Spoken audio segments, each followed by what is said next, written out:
Excuse me.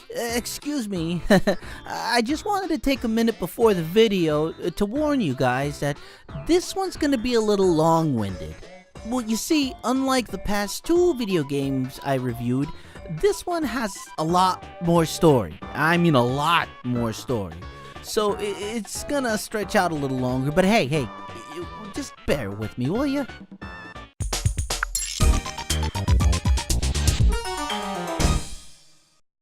Star Trek, a series loved by millions, and even if you don't know anything about it, well, you more or less know of it. Or at the very least, you know that it exists. It's kinda like me and corn, with a K. I know it's a band and not a vegetable, but that's about the extent of my knowledge. I know they're there and they exist. That's about it. The basic concept is simple. A bunch of space explorers hop on a space boat and fight aliens with either guns or diplomacy. Though depending on what series you watch, you might get more of one thing versus the other. So it's no surprise that the franchise inspired a plethora of video games. Today, we'll be talking about Star Trek Elite Force, the first of two games that were released by Activision. Star Trek Elite Force is a first-person shooter that takes place in the Star Trek Voyager universe. I'd say closer to the 6th season. I mean, they even got a lot of the main cast to come back and reprise the roles for the game.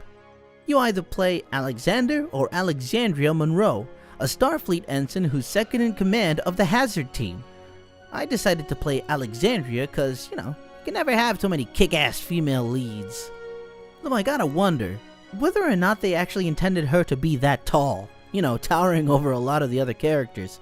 Maybe they were trying to make her Amazonian-like? Whoever you choose to play, Monroe's personality is pretty much the same. A sort of run in first and ask questions later kind of character. Like Magnus Burnsides! Okay, look, I'm sorry. I've been dying to work in an Adventure Zone reference forever in one of these. When you start the game, you start off inside a Borg cube, trying to rescue your captured teammates. Which is a pretty heavy way to start the game, if you ask me.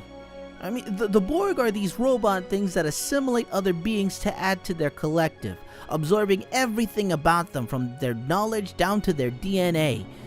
In other words, not very nice people. The mission ends with Monroe getting impatient with a terminal and shooting it a la Han Solo. Except in this case, the console explodes, killing everyone in the vicinity.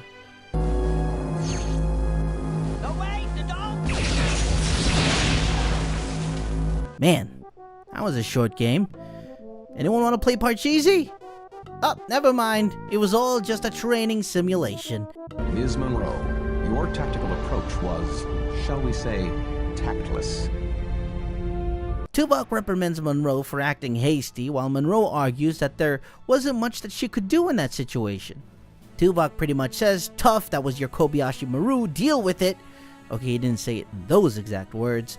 And then the conversation is interrupted by the ship going into red alert. A mysterious alien ship is barreling towards them, shooting and not answering hails. Forced into a corner, Captain Janeway, oh Captain, my Captain, decides to open fire, destroying the ship, but not without consequence. The shockwave of the explosion apparently transports Voyager into an unknown section of space, double-stranding Voyager. Yeah, that's right, double-stranded, because they absolutely needed to get stranded on top of already being stranded. Strandception! After you run around Voyager making repairs, keeping the ship from literally exploding and fending off hostile scavengers, you go into a briefing of the current situation. Apparently, repairs to the ship are being rendered impossible due to a mysterious dampening field. In order to gain more information about the surrounding area, the Hazard team is tasked to board a derelict ship that still has power to it to see if they can obtain any information. This, of course, goes south not even 5 minutes into the mission, and through a series of unfortunate events, it's learned that the aliens aren't even hostile. They were just defending themselves because, the Hazard team just barges in, starts accessing their terminal, and just, waltzes around like they own the place. It's soon discovered that the dampening field preventing the repairs and escape is originating from a huge starbase-like structure simply called the Forge. They also learn that the scavengers have a certain chemical compound called isodesium. B'Elanna Torres, the ship's chief engineer, thinks she can use the element to finish repairs on the ship since the isotope appears to be unaffected by the dampening fields. Of course, the only place that has them is the scavenger base. You know, the guys who boarded Voyager asking for a cup of sugar by firing their guns at the crew. Commander Chakotay, Voyager's first officer, and Lieutenant Foster come up with a plan to sneak the hazard team on board the base and quietly confiscate the isodesium right from under the scavengers' noses. The plan requires use of the Delta Flyer, Voyager's custom-built shuttle that was made to be tougher than your average Starfleet shuttle. Ensign Tom Paris, Voyager's pilot, is assigned to fly for the mission. This is your captain speaking. The in-flight movie will be Captain Proton versus the Robo-Zombies. Thank you for flying Delta Flyer Airlines, and we hope you have a pleasant flight. I love Tom. Everything goes according to plan. The hazard team splits up and sneak around the base, taking samples of isodesium from various spots. Well, for Monroe though, it all really depends on the player and how good they are at sneaking around in the Quake 3 engine. I bet you'll never guess what happens next. Hold on, Monroe. Odell hasn't reported back yet. We can't get any response from him. Can you go check it out? Yeah, the plan goes awry as one of the hazard team members, Tom Odell, stops responding to communications. Monroe's cover is blown since the Hirogen in this part of the base are well aware of her presence. Now, the Hirogen are a species of nomadic hunters who treat all other life forms as if they were prey. They show no compassion or empathy, so it's safe to say they're not going to be open to diplomacy. Odell turns out to be wounded, hiding in a maintenance shaft, stripped of his comm badge and weapons. He warns Monroe about a possible ambush before getting beamed to the extraction point. Monroe locates the last piece of isodesium, but needs help reaching it. Luckily, Murphy is there to lend a hand. Well, lucky for you, but not so lucky for her since she actually gets caught as a result. After getting the last piece of isodesium, Monroe goes to save Murphy. Although, something's weird about this part of the base. Everything starts to look different. It starts to look more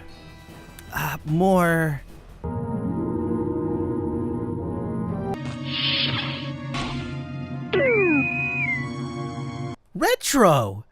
Apparently, this part of the station was built using a 23rd century ship.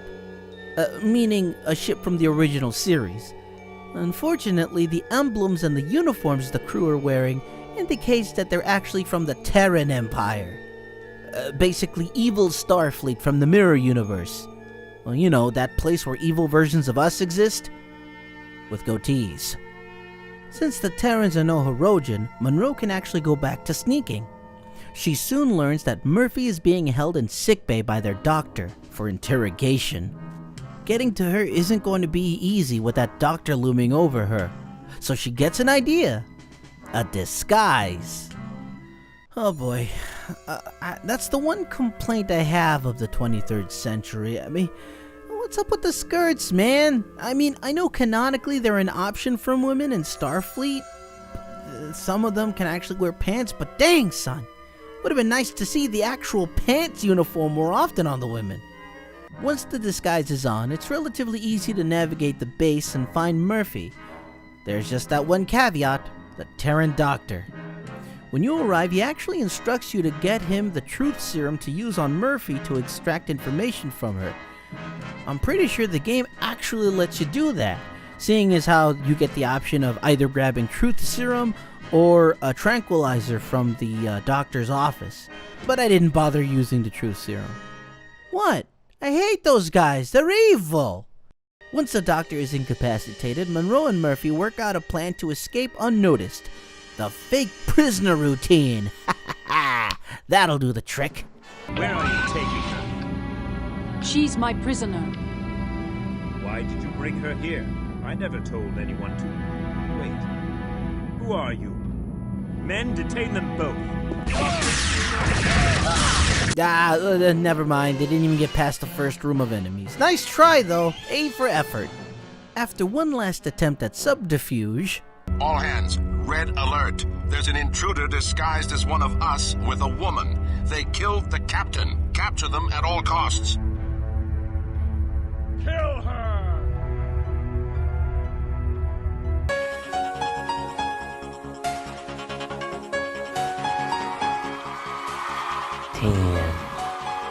And a battle with the Hirogen that had wounded Odell from earlier, also in which you get a sweet alien Gatling gun. You arrive at the extraction point. Finally, Monroe and her team can get out of Dodge. Watch out.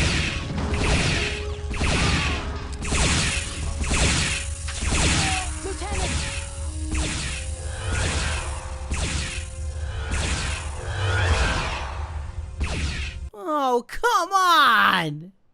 With luck that actually rivals the wet bandits from Home Alone, the Borg show up, Borg nap Lieutenant Foster, and even take all of the isodesium that the Hazard team spent this entire time gathering. Not gonna lie, I kinda facepalmed right here. As if that wasn't bad enough, Monroe gets chewed out by Tuvok because she didn't open fire, worried that she would actually hit Foster in the crossfire. Excuse me, Mr. Tuvok? I wish to voice a concern if I could, please. Are you out of your Vulcan mind? It's been established in both game and in Star Trek lore that the Borg can adapt shielding against regular weapons. Since this isn't the first time the Borg has dealt with Voyager, don't you think that firing Federation weapons that have been shielded against before is a bit of a fruitless venture? Monroe gets informed that the Hazard team is going to infiltrate the Borg cube, responsible for the theft of Foster and the isodesium, with the hopes of recovering both. Accompanied by 7 of 9 and fully equipped with iMods, the team beams onto the Borg cube. iMods are actually called Infinity Modulators, weapons developed by 7 of 9 specifically designed to overcome the shielding capabilities of the Borg. In case you were wondering. As you explore, you eventually find Lieutenant Foster in the process of being assimilated. You're then given the option to rescue him or ignore him and continue with the mission. Unfortunately, the decision you make doesn't really make much of a difference. If you leave Foster, he'll eventually come back as a drone and is forever assimilated. If you rescue him, he remains in sickbay for the rest of the game and nobody ever mentions him again.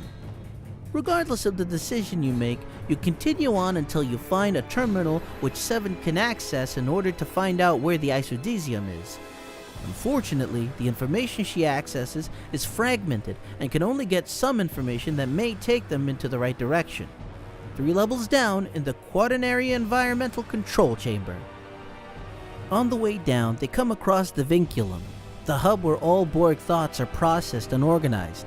And of course,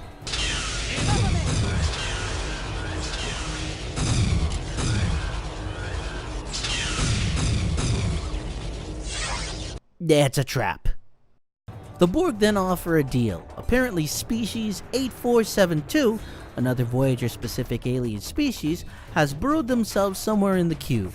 Since 7 accessed the terminal, the Borg found out through her that Voyager has developed weaponry that's capable of combating the aliens.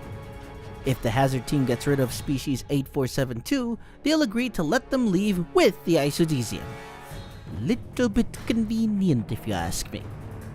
They would have had to go there anyway, so it's a win-win, right? Yeah, not quite. Just as they feared, at the very end, the Borg go back on the agreement and now they want to keep the isodesium and the entire Hazard team. Luckily, the demolitions expert Austin Chang thought ahead and secretly planted explosives in the Vinculum, giving the Hazard team enough time to make a speedy getaway. After some downtime and a bit of an awkward, but cute, exchange with Murphy... I was wondering... So, how's the Tarkalian wine? I was told 2245 was an excellent year. Oh, yes, it's good, thanks. Well, I have to go take a shower. See you later, Alex. All right, see ya. Oh, dang it, Neelix! The peace and quiet is interrupted by an unknown vessel that emerges from the Forge, heading directly to Voyager. A senior staff meeting is called, and Monroe is invited. Unfortunately, the situation isn't too good. The ship heading towards them is specifically designed to tear starships to shreds and salvaging parts from it. With very little options on the table, they devise a plan to have the Hazard team infiltrate a nearby gunship that can hopefully destroy the enemy ship before it gets to Voyager. Tuvok joins the Hazard team for this mission, and they beam over to the gunship and try to make their way over to the control center. Unfortunately, they aren't the only ones trying to get in there. A rather large group of scavengers are already there trying to get the door open. After the skirmish, the Hazard team makes their way inside, thanks to their top-notch technician, Chell.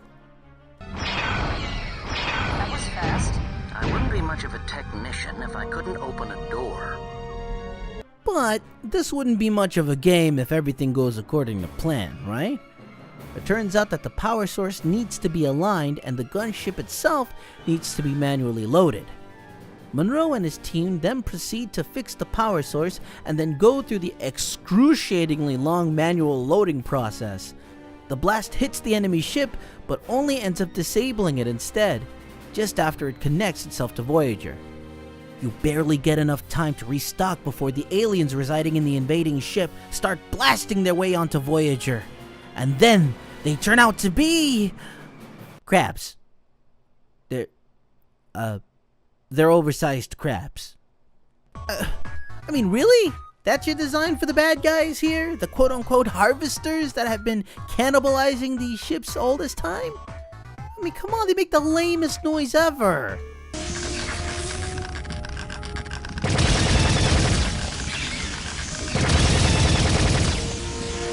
Anyway, after the crew successfully repel the harvesters, a plan is made to counterattack on the Forge and hopefully disable the force field, allowing them and the other trapped ships a chance to escape.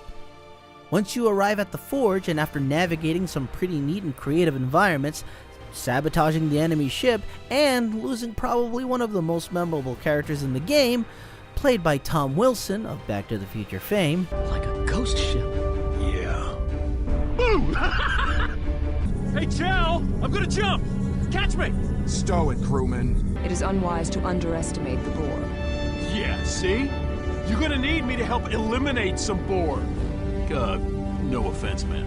None taken. I'll miss that guy. Monroe takes it upon herself to take down the creature responsible for everything that's happened in the game. She decides to disobey direct orders to escape in a shuttle and goes to confront the creature on her very own. In true James Bond villain fashion, the creature reveals its plans. Apparently, it's part of a species called the Vorsoth, and they plan to take over not just their current galaxy, but all the galaxies, in all of the known universe. Pulling a tactic straight out of the Borg playbook, they've been genetically modifying their species' DNA with other countless unwilling beings for as long as they can remember that they've existed. Monroe tries to reason with the creature to no avail.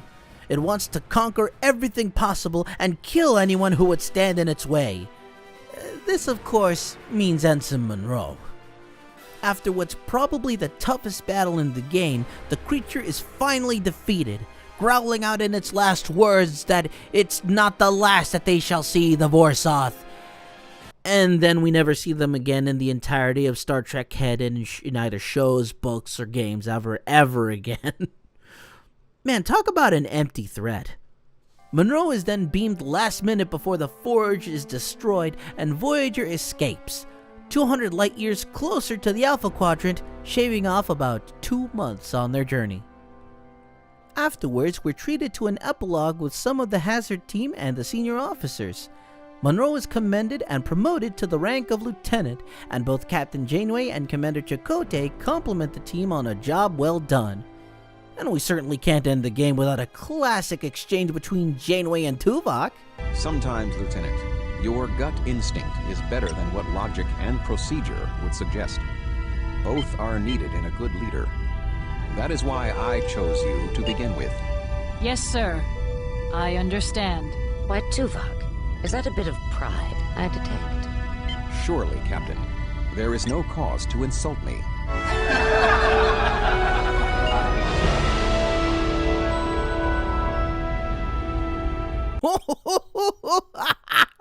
Gotta love that canned laughter! Anyway, that was Star Trek Elite Force. A pretty awesome game for its time, and while some aspects don't quite hold up, the experience is still well worth it for those who are big Star Trek fans, especially if you're a fan of the Voyager series. I only had a few problems with the game. When you start the tutorial, you're not really told what keys crouch, jump, fire, or interact.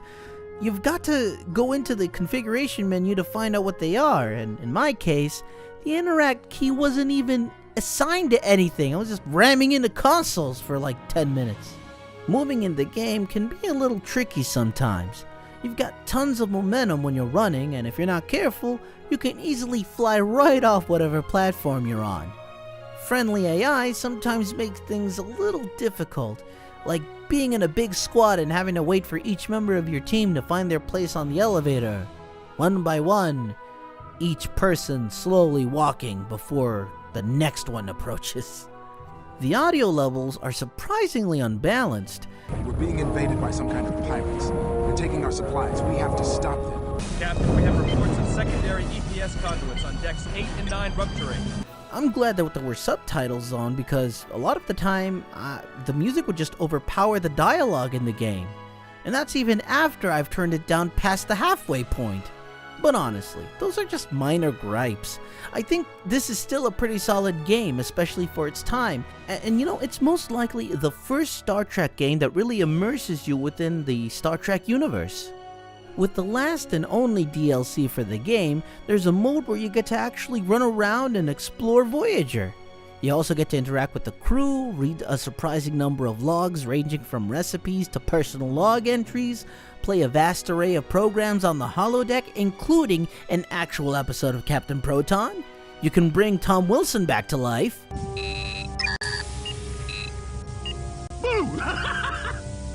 You can activate Red Alert and make everyone angry with you. Oh, and you can even find and explore Deck 15.